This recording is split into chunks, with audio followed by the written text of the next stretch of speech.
Nós estamos de volta recebendo uma verdadeira aula do Dr. Márcio Vasconcelos e o assunto de hoje é cirurgia em animais idosos. Aí continuando, que são tantas curiosidades que eu nem sei se vai dar tempo, doutor.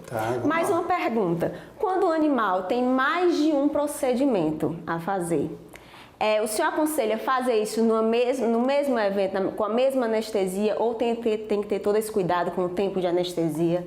Já chegou algum paciente pedindo isso? Já, e vários chegam assim. Como eu disse, como no bloco anterior, os tutores, na verdade, como eles têm muito medo da anestesia, muitas vezes eles dizem assim, olha, doutor, eu vou para a cirurgia, você vai levar meu paciente, meu animalzinho para a cirurgia. O medo da anestesia é tão quanto a de cirurgia? Muito grande. E aí eles dizem, já que eu vai anestesiar e já que vai à cirurgia, vamos fazer isso, mais isso, mais isso, mais isso. Não é assim. É como eu disse na palavra, e a palavra-chave de tudo isso da nossa entrevista é planejamento. Então, muitas vezes, lógico, em algumas situações você tem como resolver o problema principal do paciente, mas um outro problema secundário que envolve cirurgia também. Mas é como eu disse, a preservação da vida é mais importante. Isso é um planejamento. Então, esse paciente, muitas vezes eu digo para o tutor, olha, tutor, é melhor nesses casos, nós fazemos um procedimento agora, com um tempo curto de anestesia, com muita segurança. Esse paciente voltar num segundo momento, fazer uma nova anestesia, com outro planejamento e mais seguro. Por quê? Porque também não é interessante você manter muitas vezes esse paciente, principalmente são pacientes já velhinhos, idosos, muito tempo em plano anestésico. É como eu disse, tem que ter um objetivo muito claro essa cirurgia. Então, não é interessante você querer resolver tudo, fazer 2, 3, 4, 5, 6 cirurgias.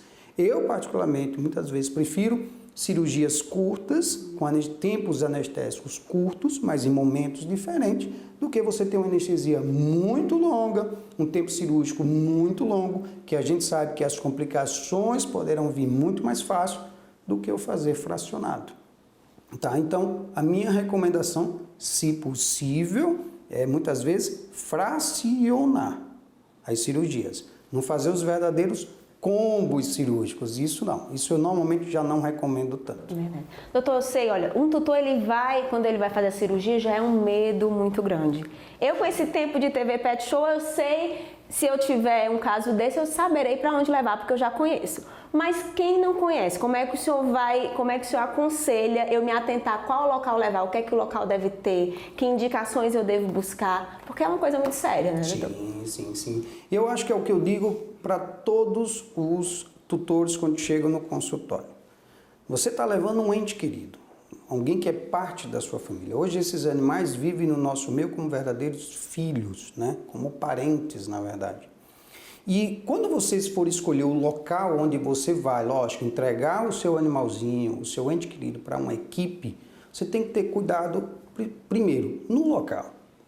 Se o local é um local limpo, agradável, que segue as recomendações de biossegurança, por exemplo, de segurança de um modo geral, se esse local apresenta uma boa equipe, e quando eu digo equipe, não existe o profissional, o mesmo que anestesia, o mesmo que faz cirurgia, o mesmo que cuida, não. Eu acho que equipe é equipe. Você tem que ter o anestesista, você tem que ter o cirurgião, você tem que ter a equipe de apoio. Isso é importante. Uma outra coisa também, e depois da cirurgia, onde meu animal fica, instalações, como é que é a monitoração desse paciente, tudo isso é importante, sabe? A escolha não é só da estrutura, é da equipe, é estrutura e equipe, as duas coisas juntas, aí sim, você pode entregar o seu animalzinho com muita segurança. E digo uma coisa sempre, você tem uma estrutura boa e tem uma equipe boa.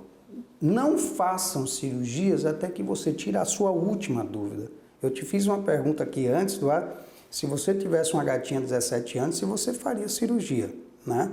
Então isso já dá um temor na gente. Então, vai levar seu animalzinho para a cirurgia? Tire todas as dúvidas. Converse com o anestesista, converse com o tem esse direito, né, doutor? Tem e deve. Eliminar tudo. E eu sempre digo, hoje mesmo eu estava atendendo e disse para uma cliente, olha, tire suas dúvidas, só faça a cirurgia quando sua mente, quando seu coração disser, esse é o momento, eu não tenho dúvida, eu sei o que pode e o que não pode acontecer e de que forma isso vai ser conduzido.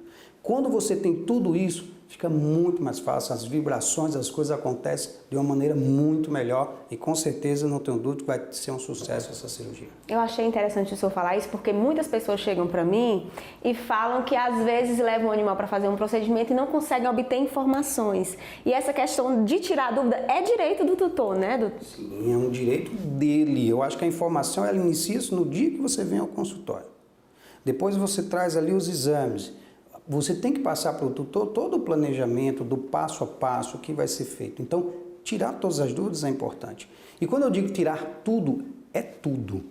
É quem vai fazer, quem vai anestesiar, quem é o cirurgião, é quanto... Eu estou dando exemplos. Quanto tempo, onde meu animal fica, como é que ele fica depois, que complicações eu posso ter, o que eu não posso ter, o que é que eu espero daquela cirurgia, como é que vai...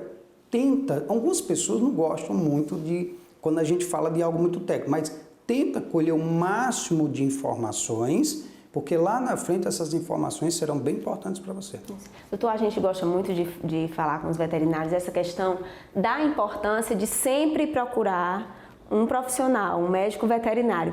Nesse caso ainda mais, mas eu gostaria que o senhor falasse dessa questão da importância de não medicar por conta própria, de sempre no primeiro sinal já procurar um profissional, até pela questão da prevenção também. Né? Isso é muito importante, né? Então assim, não existe esse negócio da automedicação em casa, coisas desse tipo. Procure um profissional capacitado, lógico, procure um médico veterinário se o seu animal tem algum probleminha e assim, ele vai ser a pessoa mais adequada para te orientar.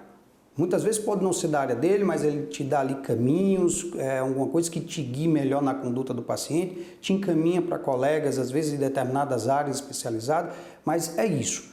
Tem algum problema? Não medique o paciente, procure ajuda de um profissional, procure um veterinário, ele é a pessoa mais certa para ajudar você e ao seu pequeno animalzinho que está lá na sua casa.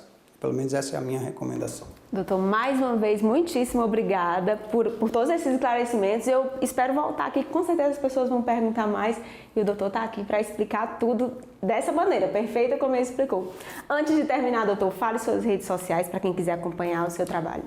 É interessante, assim, para aquelas pessoas que gostam de cirurgia, da oncologia, que é o ramo que eu atuo, a especialidade que eu atuo, segue lá no Instagram, Dr. Márcio, que é ali doutor, Dr. Márcio Vasconcelos, com 2 L's, tá? Também existe as redes sociais da Vet Clinic Oncologia, da Vet Clinic 24 Horas, que é o hospital que fica na Parangaba, e a clínica especializada de oncologia, que fica no Shopping Salinas, na Washington Soares. Sigam lá, tem muito conteúdo interessante, muita foto, muita coisa para vocês aprenderem, e é isso aí. Mais uma vez, obrigada, doutor.